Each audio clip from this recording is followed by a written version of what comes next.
Today in the EU, the economic destiny of the Union according to the Letta report.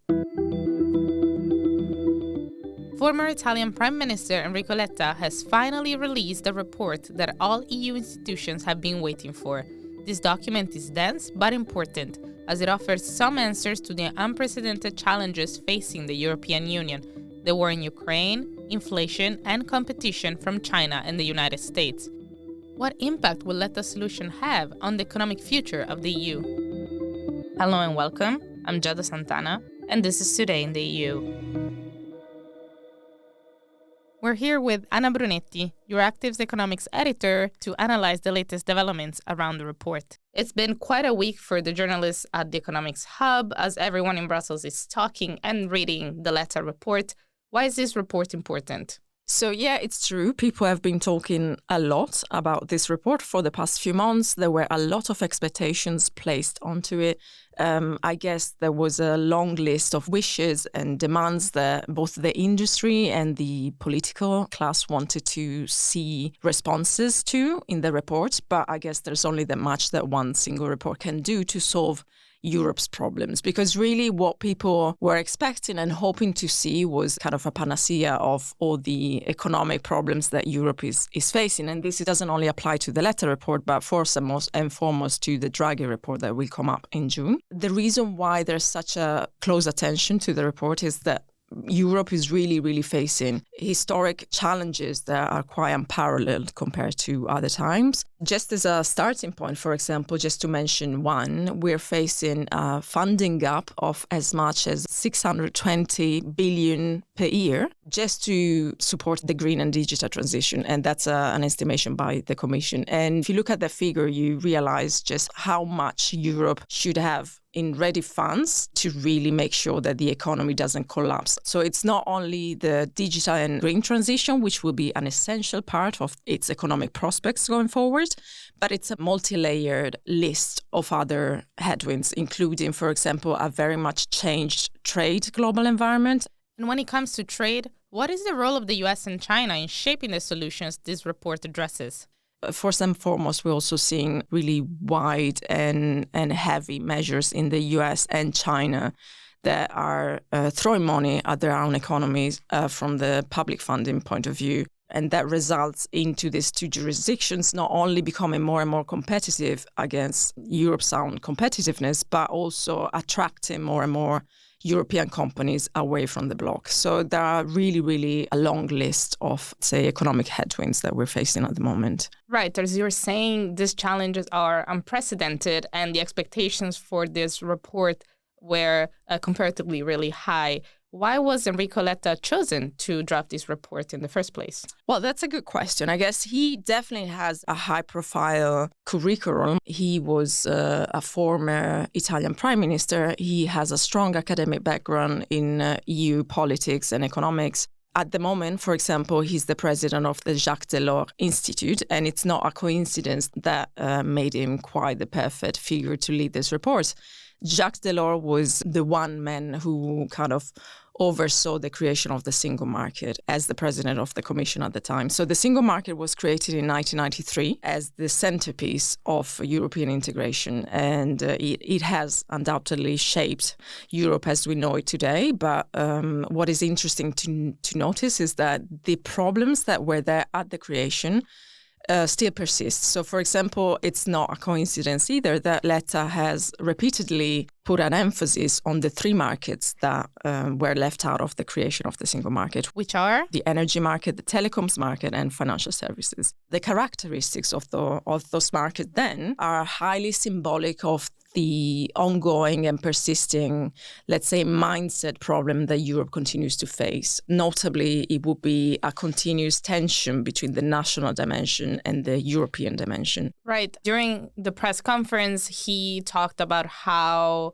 precisely there were political motivations behind this choice back then and how we should overcome this now. Do you think that's feasible? One good starting point to really figure out whether it's going to be feasible or not is the kind of debate that has taken place at the Council. So we've seen Letta coming out with a really bold report. It didn't steer clear. It didn't shy away from political questions. It doubled down on some aspects that are quite political, such as the need for a EU-wide public funding capacity that continues over time, such as the need of EU-wide industrial policy to make sure that Europe doesn't lose out one of its strengths, which is also its manufacturing capacity. We have to be really the European Union, because today we are not the European Union in many important sectors, where we are 27 countries, not the European Union. But what we've seen in the Council, it's a very clear shift of the attention, of the focus, away from that discussion on whether public funding should be the way to go,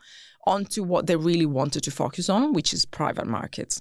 And that's why they talked much more of the CMU rather than of any other public funding discussions. Let's explain what the CMU is. The CMU is a decade-long plan to shore up the bloc's capital markets. Again, a wish list of what the sector would have wanted to see, but has steered clear from enacting practical innovations in the financial sector space for these 10 years. What we could see going forward is that we start to delve deeper into actual proposals to make the environment for finance and for investment much more in line with the times. Letta definitely, for example, delves deep into quite a long list of proposals and strategies that could help achieving that goal. We're talking about a report that is 147 pages long, so incredibly dense.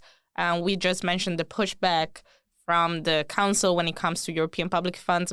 What are the other contentious issues that came up? If we focus on the CMU, on the Capital Markets Union bit of the conversation, the most political aspect of it, and the one that has faced the most heated debate, has been the proposal for centralizing supervision. That is indeed a more contentious point, because it sees member states fearing that they could lose out their national clout in favor, in this specific case, to, for example, France, which is the country that hosts HESMA, which is the Financial Markets Authority. Not only that, but it really signifies, it really represents that tension that we were talking about before between the national clout and the truly European kind of mindset that Letta, for example, is calling for, and that we will probably need to foster and strengthen going forward. And he's been renownedly a Europhile, right? Even in his political time as prime minister in Italy, something he wanted to stress, part of his report, was the help to SMEs, to small companies,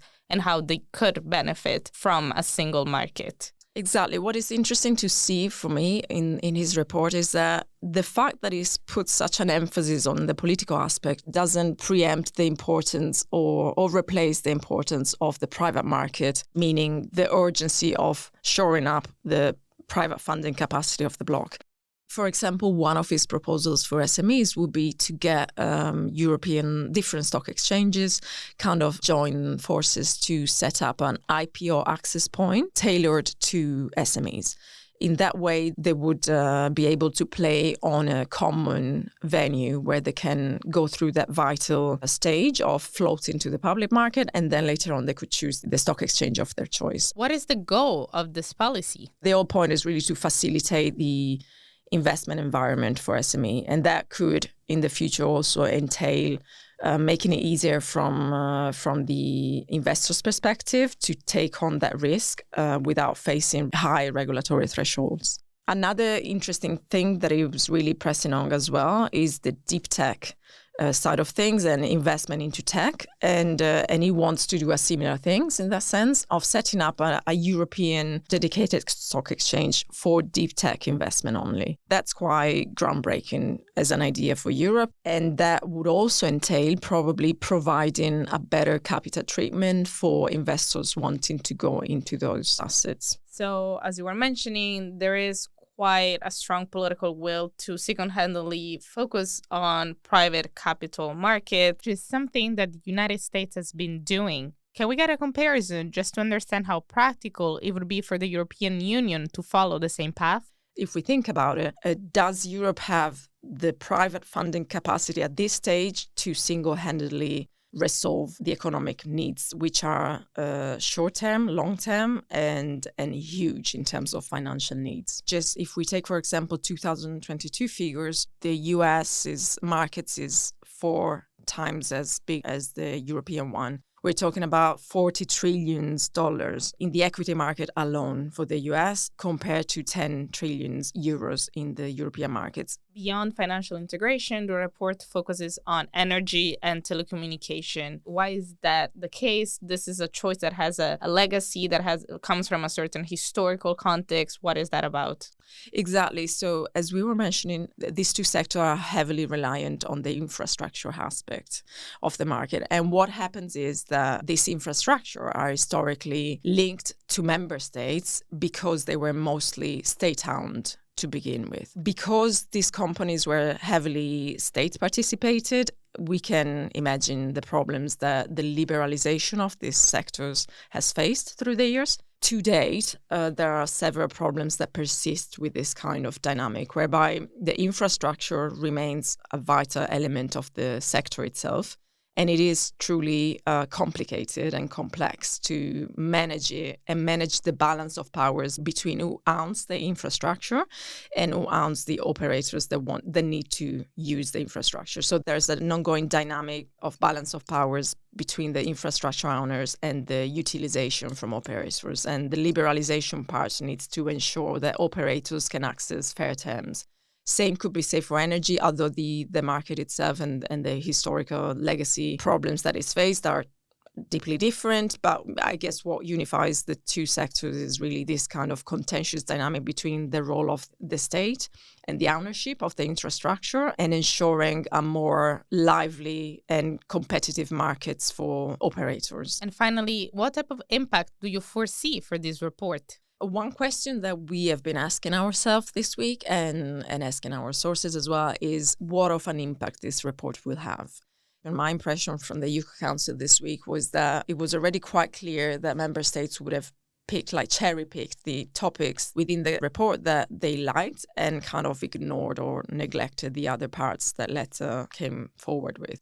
So in that sense, that's why we've seen the conversation steering towards the Capital Market Union and boosting private funding capacity for the bloc. In terms of the most nitty-gritty proposals that it goes into, and there's plenty of them, it will be very interesting to see which ones of this will have a follow-up and which will just fall into oblivion. Thank you, Anna. I'm Giada Santana, and this was Euractiv Today in the EU podcast. Visit Euractiv to stay on top of the latest news, sign up for our podcast newsletter, and if you haven't subscribed yet, you can find us on Spotify, Apple Podcasts, or wherever it is that you get your podcasts. Leave us a star review on Spotify, Apple Podcasts, or your favorite streaming platform. It will really help us spread the word about our work. This episode was produced by Miriam Sanz de Tejada, Nicoletta Yonta, and me. See you tomorrow!